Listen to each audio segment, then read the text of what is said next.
This is my son's inheritance."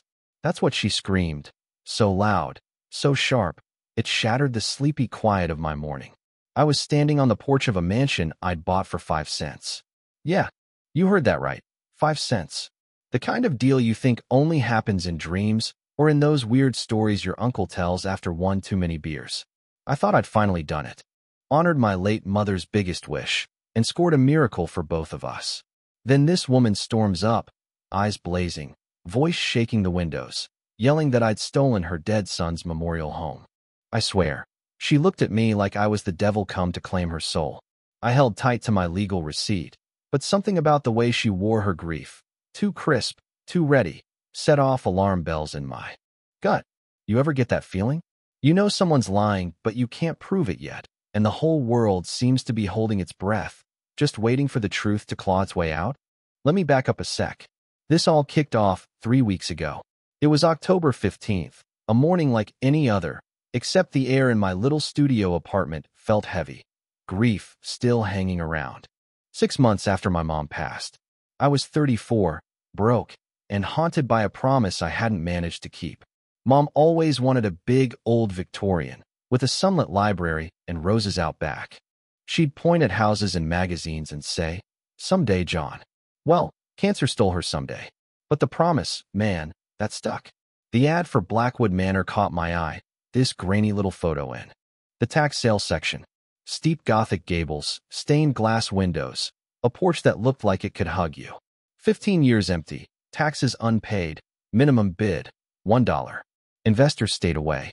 Talking about bad wiring, worse rumors, haunted nonsense. But I got in my rusted Toyota and drove out to Millbrook. When I got there, the place looked like it had been swallowed by ivy. But the bones were good. Through the dust, I spotted floor-to-ceiling shelves, leather-bound books catching the light. The exact room my mom used to describe. For the first time since her funeral, I felt like I had a purpose again. This wasn't some real estate flip. This was a shot at redemption, at keeping a piece of her with me. Bank account said $237 and change. Not exactly by a mansion. Money, but I'd taken longer shots before. The auction was at the county courthouse. Tiny room, smelled like burnt coffee. Only 3 people there. The auctioneer, a bored county clerk, and some old lady knitting in the corner. When they asked for bids, I fished out the only cash I had, a nickel I'd carried since high school. 5 cents. The auctioneer double-checked. But with nobody else bidding, he slammed the gavel and said, "Sold."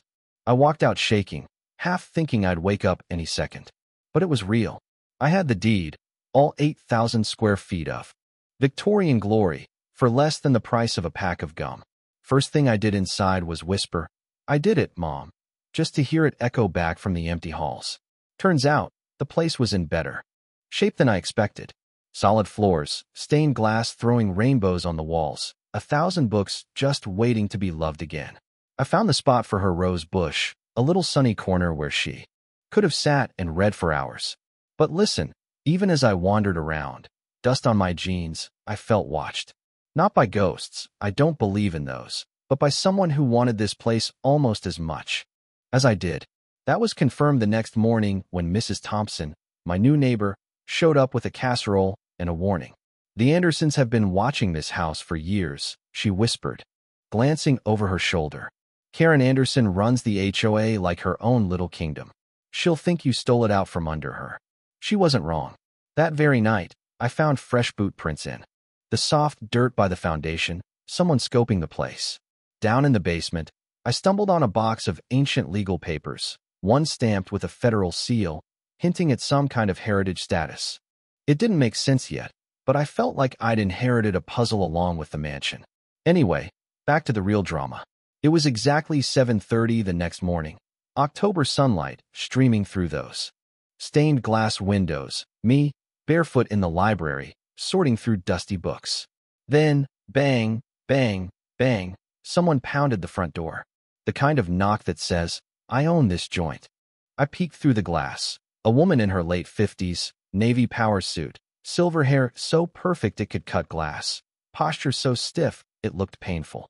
She didn't wait for an invite, just swept in, perfume first, scanning my 5-cent castle with a sneer.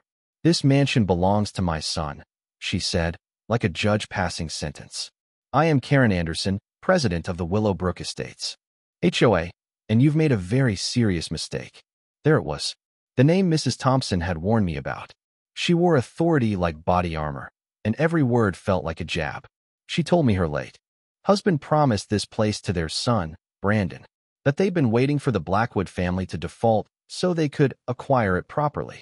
My 5-cent bid had, in her words, stolen her family's future. I held my ground. Ma'am, it was a public auction. If your son wanted it, he should have shown up. She didn't like that. Not one bit. She leaned in, perfume and all, and hissed, "Your purchase is a mockery of my son's future." Then she dropped the bomb. Her other son, Tyler, died 3 years ago, and this was supposed to be his memorial. Brandon was carrying out his brother's dream, and I'd destroyed it. Now I get grief. I've been dragging mine around for months. But the way Karen switched from sadness to threats, to promises of making my life hell with permits and city council contacts, it felt more like theater than heartbreak. She handed me her business card, gold embossed, like a mafia boss laying down terms. Think very carefully about your next steps, Mr. Harrison. You're not the kind of person we want here. After she left, I stood in the silence, business card in hand, guilt gnawing at me. But something about her whole act felt too perfect, too polished. That feeling stuck. The next morning, a different knock, this time polite. Brandon Anderson himself, early 30s, sharp suit, handshake just firm enough. Polite, respectful. Nothing like his mom. He apologized for her, then laid out his case. Years of planning, architectural drawings, emails, even a letter supposedly promising him first dibs if the property ever went up for sale. He offered me $300,000, life-changing money for me, chump change for him, apparently. His plans were beautiful, I'll admit, restoring the mansion, building a memorial garden for Tyler. For a second, I almost bought the whole act. But his timeline didn't quite fit. Tyler had supposedly died 2 years ago, yet Brandon claimed to be handling estate business in Florida the very week of the auction. It just didn't add up. I did some digging at the courthouse. Turns out, Tyler's death certificate was filed only 6 months ago, years after his supposed death.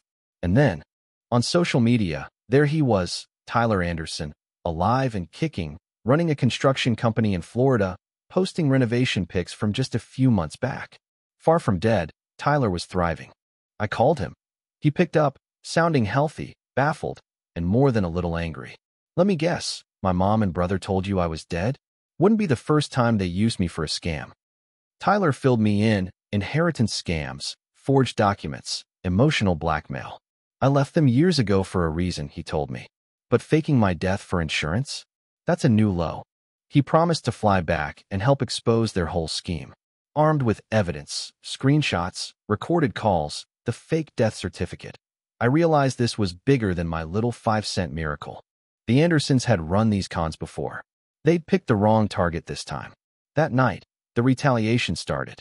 Broken glass at 3 a.m., graffiti screaming "thief" on the foundation. The rose garden destroyed. They tried to break in, too. Police filed a report, but didn't expect much. I installed more cameras, but it was clear. This was war. But remember those old federal documents I found? Turned out, Blackwood Manor was protected by a Heritage Property Act from 1899, meaning no HOA, no local ordinance, not even Karen Anderson's empire could touch it. I was untouchable, at least on paper. The Andersons weren't done. Brandon showed up again, this time drunk, threatening, his mask gone. "You have no idea what you're dealing with," he said. Chest puffed, fists clenched. I stood my ground.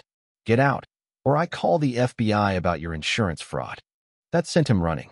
I planned an open house for the community, hoping to win them over. Show I cared about this place. Mrs. Thompson brought her apple pie. Neighbors chatted. Kids ran up and down the halls. And then, bam, the Andersons burst in with a mob. Karen shouted, "This is my son's inheritance." Brandon slurred, "You're pissing on my dead brother's grave." It was chaos, everyone filming on their phones. That's when I dropped the hammer. I called Tyler on video, right there, in front of everyone. "Say hello, Tyler. Tell them how you feel about being dead." His face filled the screen, alive and well. The crowd gasped, phones snapped photos. And suddenly Karen and Brandon's web of lies unraveled in real time. Even their supporters turned on them. "You told us he was dead," someone yelled. Brandon, furious, tried to grab my phone, but instead knocked Mrs. Thompson to the floor. That was it. The neighbors, who'd been hesitant, now stood up for me. Police arrived, took statements, and the viral videos started to spread. Within a day, the whole country knew about the 5-cent mansion scam. Journalists, FBI, insurance investigators, everyone got involved. The Andersons were arrested, facing a mountain of charges from fraud to assault. Tyler flew up and became the key witness, helping bring down their whole criminal enterprise. In the months that followed, the community came together, restoring the mansion, replanting the garden, turning my 5-cent miracle into a real home, a symbol of hope. Tyler stayed on, became a friend, and together we turned the mansion into a place where people could learn about property rights, about spotting scams, about fighting back. So yeah, sometimes miracles come disguised as nickels, and sometimes the villains write their own downfall, live in front of all your neighbors. But it makes you wonder, how many other families out there are fighting against people who weaponize grief, who turn tragedy into profit? And would you be willing to fight, even if you stood alone? Drop a comment below. Tell me about the time you knew someone was lying but couldn't prove it, or how you fought for something everyone said you'd lose. Like, share, and let's talk about what justice really means, because maybe the price of truth is a little more than 5 cents, but the payoff? It's priceless.